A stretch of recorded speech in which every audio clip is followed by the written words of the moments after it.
They say that the journey of 1,000 miles starts with a single step. And in my case, it was a 2,200-mile journey, 5.3 million steps. And I carried everything that I needed with me in this backpack, including my food.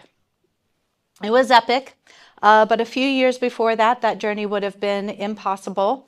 And that really is where the journey of Fearsome Fuel started. Hi, everyone. Good morning. My name is Jennifer Fear, and in 2016, I lost the use of my legs. They took a hike on their own without my permission. And the diagnosis was multiple sclerosis.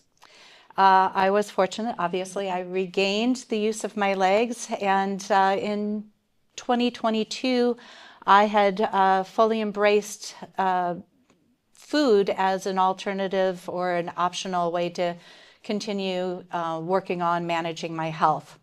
For those of you unfamiliar, MS is a neurodegenerative disease of the central nervous system, and it disrupts the communication between your brain and your body, maybe your brain and your mouth. So anyway, I began planning the through hike of the Appalachian Trail, and in the process, I could not find the food that I needed. And so it was not only frustrating, it was problematic. It turns out that I'm not the only person facing that problem. Nearly 50 million Americans in the Nearly 50 million Americans are living with one or more autoimmune diseases. Sadly, that number continues to grow. Our commitment is firmly with the autoimmune community, but the appeal of our meals extends beyond that. Food manufacturers have taken note. The annual compound growth rate for the freeze-dried market is 6.8%. And while they are busy expanding their product portfolio, sadly, the options for people with autoimmune disease is still really, really limited. Enter Fearsome Fuel. We created a line of chef-made meals designed specifically for that autoimmune community. And we use only whole ingredients, clean, fresh food, and we avoid anything that would trigger or exacerbate inflammation. So they are all autoimmune protocol compliant. We then freeze dry them to preserve taste, texture, and nutrition. They're lightweight, shelf stable, and that portability means freedom. We know our primary customer really well. We've walked the trail with her. We've sat across dining tables. Chances are with that 50 million, that means that even within this room, every one of us probably knows somebody that has an autoimmune issue and is trying to manage that and still carry on with their life. 75% of people with autoimmune disease are women, so that's our starting point. She's college educated, she travels, she enjoys an outdoor active lifestyle, and she's trying to be proactive about managing her health. We're just trying to make that a little bit easier. Out of that 50 million people, about 8 to 12 million of them are active outdoor enthusiasts. And so with our meals, she doesn't have to limit where she travels. If she pulls double shifts, how far into the backcountry she wants to adventure. We're working hard to keep our costs down and our estimates conservative, but based on 1% acquisition of that 50 million or that 8 to 12 million market, that's about $1.25 million in revenue after costs. Our distribution and revenue is pretty straightforward. It builds on what we know. We will do direct to customer sales online, and we've just already acquired for retail, and then we will go to hostels and events. Our website is about to go live June 1st. My hiking partner, now business partner, is fortunately a chef, which is how we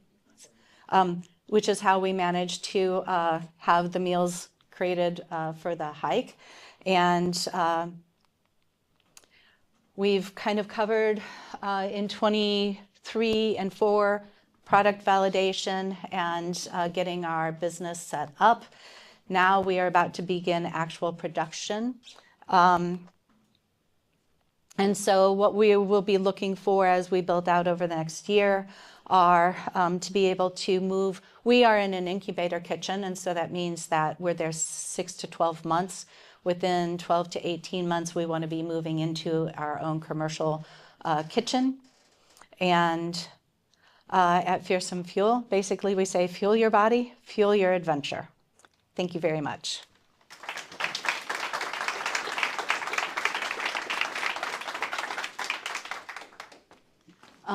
I do have some meals that can be passed around just for comparison. The one in the black bag is where we started. Those were the original meals. And the one in the silver bag is where we are right now with the quality of our ingredients.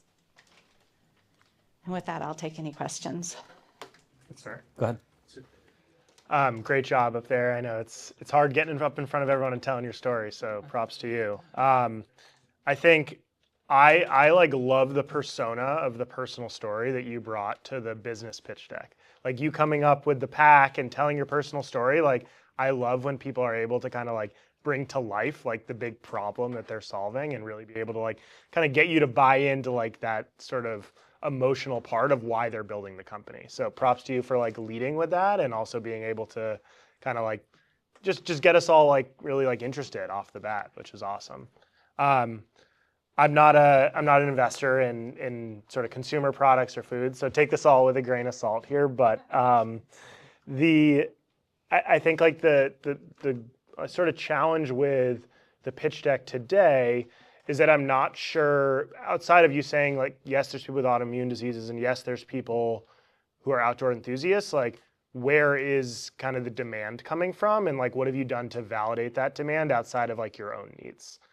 So we'd love to understand a little bit more of like, hey, we've talked to X number of people and they've told us solutions out there aren't a good fit, or we've looked at these other markets and they have the same problems. Like just more validation of your own feel of the problem, I think would be great, which I'm sure you've done. It probably just wasn't iterated in there.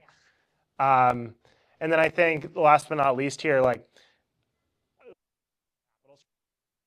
my guess is capital intensive to do a first run of the product. And so I'd just be curious, like on the $1 million that you're after, 500K that you're asking for, like what is that going towards, right? And like what is the milestone fundraising next stage, and what is that next stage of business building? So I don't know if you want to. I'll let everyone go and then I'll try and answer any questions. Okay, so we have done a lot of product validation. We've done taste tests, we've done surveys, and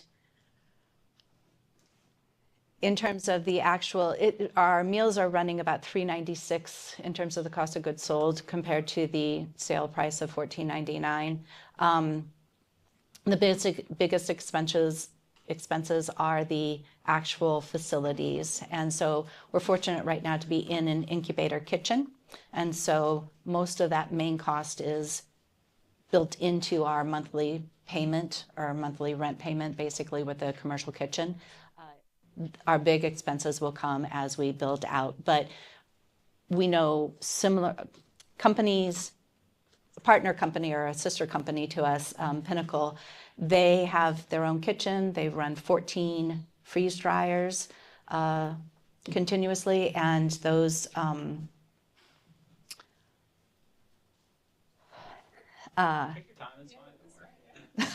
so, and so we know that that will be sufficient to actually to get us into our own space. So they've been kind of a mentor to us, even though they're a competitor. They've actually been a mentor to us. So I know this space well just because one of my business partners actually runs kind of a food business. So not the same kind of business, but I kind of know some of the parallels here. A couple of nuts and bolts questions. You intend to fresh make the meals as a scale strategy? Yeah. Okay, so is that a differentiator from the company you're currently working with? Or do they also fresh make the meals and freeze dry them? Is that kind of...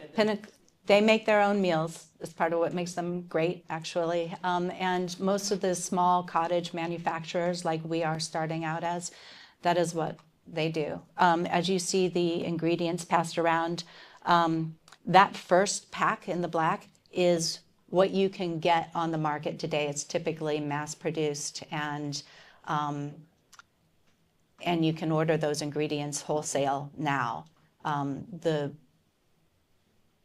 The more top-end manufacturers manufacture in-house, and they control the quality that way. Okay, I guess my question is actually in reverse. Scalability. How scalable is the business if you're going to be, or where's your max then? We will be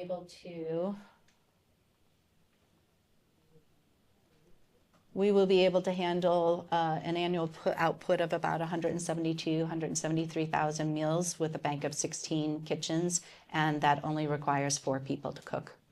Gotcha. Okay. And what does that service? How many? Like who does that service? So 173. Like I don't know what need that fulfills. Is that just really staying with hikers or your specific niche? Because I immediately crossed over, for example, to like bodybuilders. I weightlift, for example. So it feels like that's going to be a larger market, but that doesn't feel like that would service that need easily. So then you'd need another 16 kitchens or 4 kitchens or more chefs. It just feels like it becomes very CapEx heavy at some point.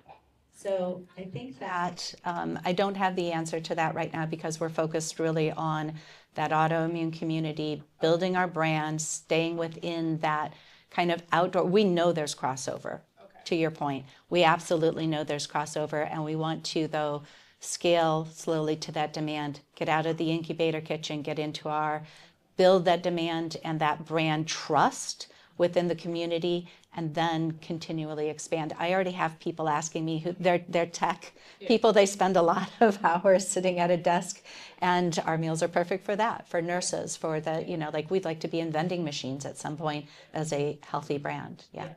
No, I can see it. I think my question just, how do you get from making them manually, or if that's where you really want to stick? I think that's an interesting little turn there that takes you from these numbers to, a real VC raise where it becomes very, very, very attractive very quickly. But very interesting. I think you did a great job. You did a great job, and good. Bravo for you for getting out there though and telling your story. You have a kick-ass name, so Yes. that's cool. Yeah. The name is super cool. I'm sure the product's fantastic too. There's a couple things. The first is I understand the passion associated with addressing the autoimmune community. It makes perfect sense. But my only experience with dried food was when I hiked the Appalachian Trail with my brother, and we bought a ton of it, and it was incredibly important to that experience.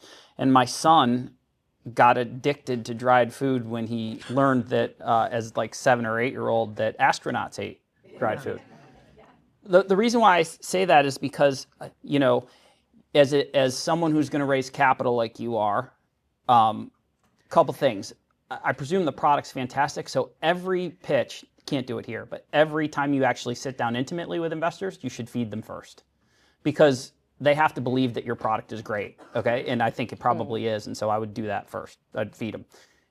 Then the thing that you have to kind of think about is the pools of capital that are available to you if you really want to tackle this from the standpoint of enabling active autoimmune, especially women, because you've narrowed your addressable market pretty considerably. I understand that you know that you can cross over, but if you're going to look for capital, capital wants to return on investment, and so I think you could, in your pitch, just avail them a little bit more of where it can go from here if you're successful in that community. I get why you would go there. You got a connection there, you're there, and that's super powerful. And there are pools of capital that will invest just because they believe what you're doing is so important, because you're doing one of those things that's incredibly important for people. So like you could get started that way very easily with some people that are committed to the space and want to see people with autoimmune disorders really thrive. So I believe there's specialty capital out there that's available to you from that regard. I just think you want to, in this pitch, do more to avail them of what could come next, because I believe that a product like this could exist a lot of places. I only have one experience with